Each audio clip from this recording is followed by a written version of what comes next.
Bagolo Zumbo pas Bozadi. Bonne année toujours. L'autre sur l'affaire était. Musique, mais il y a. Il y a Nzambe. Frère de Komuda, na Mai Kalamai. L'union sur le monde Mai Kalamai n'est fâché, s'est révolté. Avec beaucoup de méchanceté. Il a mis Jésus en témoin. Soit disant, Takomuda à Sokosa. Et alors que les témoignages d'antan, il n'y a qu'à la preuve que Takomuda, il avait raison. De son vivant, Mike Kalambai a fâché Bongote. De son vivant, Mike Kalambai a joué le courage à répondre à Takomuda. Parce que Takomuda mettait qu'il y a un défi, ce que Mike Kalambai a mis que Bimaka contredire Makamona Oloba. Na Bimisa Bafois. Mike a yakate. Azeri Mouya Moutakufi. Aïko Bimisa Bakole, nous sommes dans la église naïe. De mettre Jésus comme témoin, comme si Jésus c'est son ami, alors qu'il y a des témoignages vrais que Yéna Kofi, Bazana Masolo, que Yéna Kofi, Bazolo là tout le temps, tout bonnement, mais il y a beaucoup de Yéna Kofi, Batikala sur la table de mon côté, alors qu'il y a des preuves. Tu vois, preuve Bolanda, au moins que Congo Zokoufa, pour l'église, Congo Zokoufa, pour la salle Nanzambe, Congo Zokoufa, pour Nanzamba Pesson au Congo. Parce qu'il y a trop de mensonges dans l'église. Il y a trop de occultistes. Bazok s'est masqué dans le combat de Jésus. Vous avez un témoignage. Vous avez raison. Si c'est Dakoumouda qui a raison, ou si c'est Mali Kalambai qui a raison.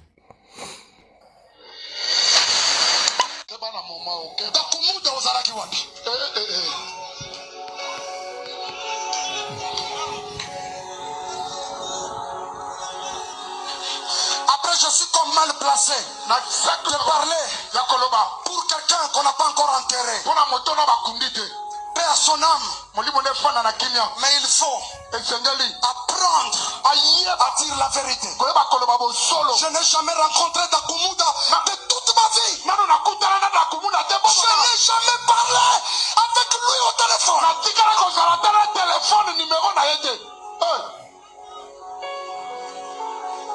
Frère Dakoumouda, quand tu dis ça, peut-être qu'on est l'engue émission. Mais dans ton cœur, on y habite comme ça. Mike, Dakoumouda, tu as dit que si beaucoup de temps, non.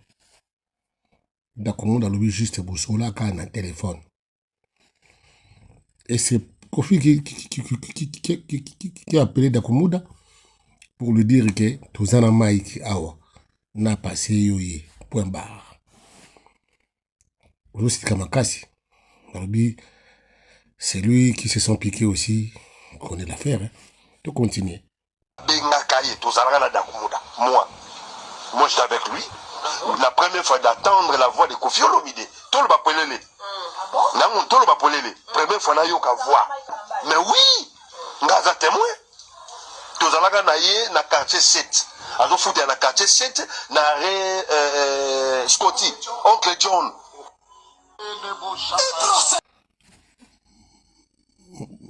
Dakoumouda, première fois, sur la Kofi, pardon, sur la Mike, c'est Kofi qui les a passés.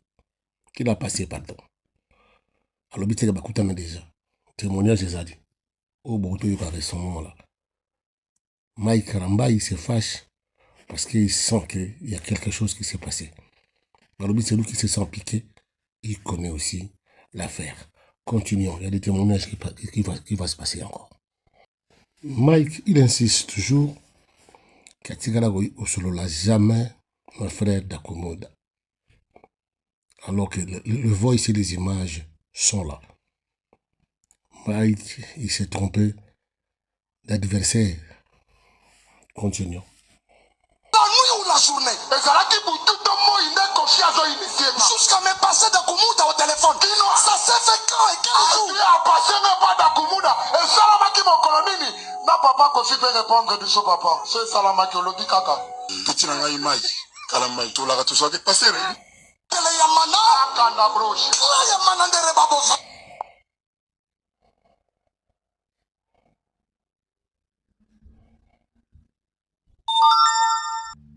Mike Kofi auto-répondre yokaye. Yulubi Kofi na ina gusola te. Yoka Kofi a répondre yo. So salama ke lobi kaka. Petit nanga imai. Kalamai. Souka. Comment pasteur? Ne pas nanga petit nanga. Tant que sola to soit passé. Ni mo mira la mai ni ta. Mike Kofi. To sola ma solo tout. Oui ba. Mike, il oublie que Kofi a Kofi était. Il est vivant. Et Mike, il oublie que Kofi a l'obaka. Kofi a sa hypocrisie. Mike, il oublie que Kofi parle. Et Kofi n'a pas de complexe. Il parle directement, sans complexe. Et il n'a peur de rien. Et il n'a peur de personne. Donc, Mike, prépare-toi dans ma mensonge. Yo, quand c'est qui m'en cette fois-ci, tu es enfermé dans bozo bamongo oyo bouger la moteur. Attention. Makambo comment que mabe. Continuons. Car na ba témoignage. Azo foot na quartier 7 na Scotty, oncle John. Na zama na kunaye. Parce que muta kotisie na njili na tsango c'est moi. Atena ba dakumuda sali apostola ko saka na ngote. Atena ba église o bagni ba bongola muteba. Batena on ndenge wana te atena ba église ki chassa ndenge on sakala te mais lelo so bazolo bake mutu tel na mona ki na mondo wana boza lisumu naza na mondo wana so ya kanga yango akufa na ona mutema Balobi chaque chose a son temps yango epesi bango kanga bazo sepela te msupe mata soki pasteur moko a sepela ngo te ye mutazana kisi ala ba sirène des eaux mais c'est ça pour na ngai il faut na sepela ke pour nene ba église na biso mutu moko azalaka ngana yamba mutu aza cousin propre ya musicien moko asala succès na mboko na otanga kombo te cousin est propre aya témoigner ndenge nini nazwa kisi nde pe apesaka cousin na ye wana musicien na ndambo ndenge témoigner na église il fallait pas témoigner so moni pasteur otelemela témoignage anisala mabe a pasteur alokuta Balobi pasteur otelemela témoignage, c'est un faux pasteur. Anisala mabe. Anisala ya soloka. Mais plus loin, Mike Kalamba zomi kaka. Alobi ye na Kofi ba vanda te et na Kofi pe ba solola te. Mais Kofi aussi il insiste na ba mission belé que na Mike Kalamba puis il vient na petit na ye. Olanda kanga je. Bolanda. Pour initier dans le monde des ténèbres. Jésus, est-ce que c'est vrai ça? Ton fils est sous ta main. Mike a place dans sécurité. Place au Mike Kalamba zo Jésus témoin. Jésus, est-ce que c'est vrai ça? Au Sarana Jésus ouais. Yo. Oui, mon Jésus non. C'est que Jésus Zodoba. Il a barre Jésus. C'est pas Jésus-Christ de Nazareth. Continuons. Kofi va te répondre. Émission na yo ya 12 ans passé. Lelo batu bazongisi yango balobi maloba Kofi to néglige yango mais Kofi alobaka makambo moko boye neti prophète.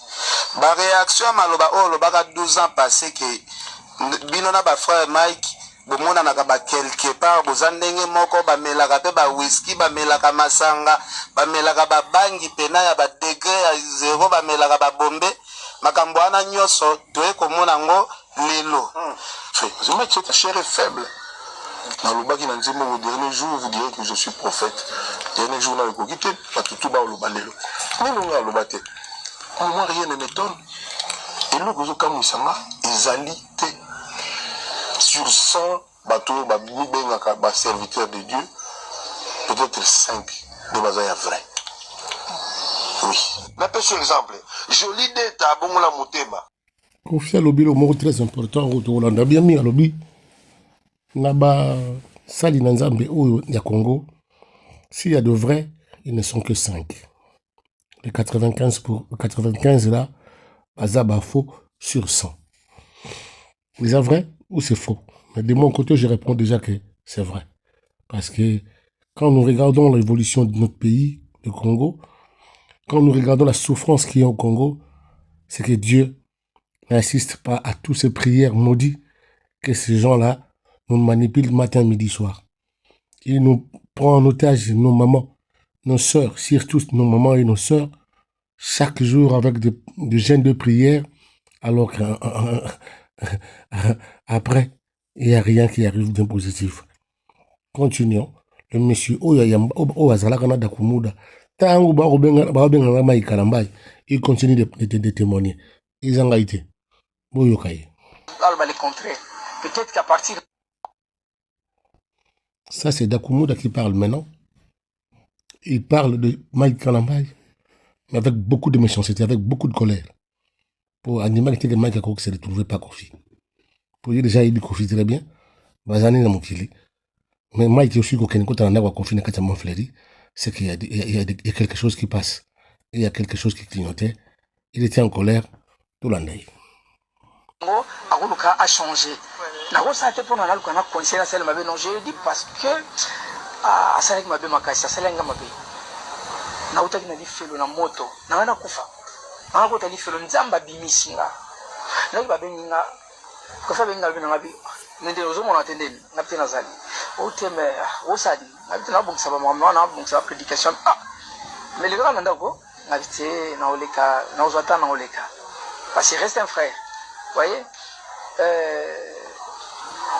amezoate bapeti no bazoya banyonso bazoya yo oza pa na autre oloki to préparer to kuna petit no to préparer grand hôtel abeta grand hôtel oyebi yango abi petit nanga abi neno oto préparer abi Mike Kalambay nga ozat mais na parler chez eux tambo free place oya ko bosali o miya to abeta grand hôtel nga na vie na bino tout baninga bayaka yo ngo yati baninga bayaka yo ngo yati abi nanga nini bon na pesa yo pesa tambote je pesi nga Mike Kalambay na téléphone ma quand même allô bonjour vieux maman j'étais choqué.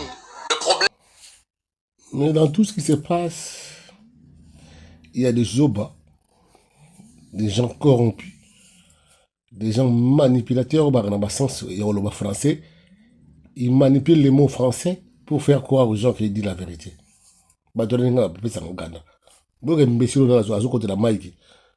Azosa pe comparaison na Moïse Mbia. Makama Moïse Mbia ezali. Oza mama Moïse Mbia de Mike Kalambay na Dakumuda. Siko Moïse Mbia côté ngwa nini boka mbesi na mbalo. Qui amène notre musique dans son paroxysme, dans son exacerbation, dans son summum, dans sa sommité, dans son pinacle. C'est la personne qui amène le gospel dans son apothéose, dans son apogée. C'est comme ça.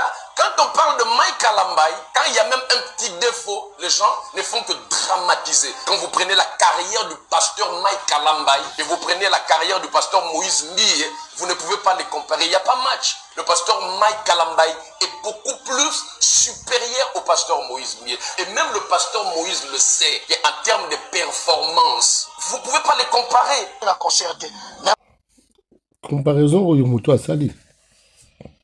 Mais mon zoba beaucoup pour Mike Kalambay Moïse Mbia makambo azati il n'est même pas ni bandiri il n'est même pas nasuka tu vois quand Moïse Mbia na nini congolais tini ça tala bango l'église en zobu sama yango te to continuer kaka mokilio sadi na monde ya molili abali kotanga bakombo mais mon chanza mena to ça ne débat na pesi ba verset peut-être il ne connaît pas Dieu. Merci pour la bino moko vidéo. La Gaulois, ils ont un sujet sur la Ango. Tout qui m'a Ango, ils ont un cambo. C'est très important. Très important. Donc, n'avanti beaucoup là. So, Mike m'a raison. Tout Dakumuda m'a raison. Tu as un commentaire. Tu as un commentaire. On a déjà donné la réponse. Dans tout ce que je viens de voir ici, je viens d'écouter, Mike n'a pas raison. Il ne s'allie pas si peu mal. Mais bon, ils ont Congo. Congo, ils ont un salamon. Ils ont un salamon. Ils ont un colo, ils ont un bino. Ils ont un bino belé. Ils ont un bateau. Ils ont un bateau. Bisous et bye.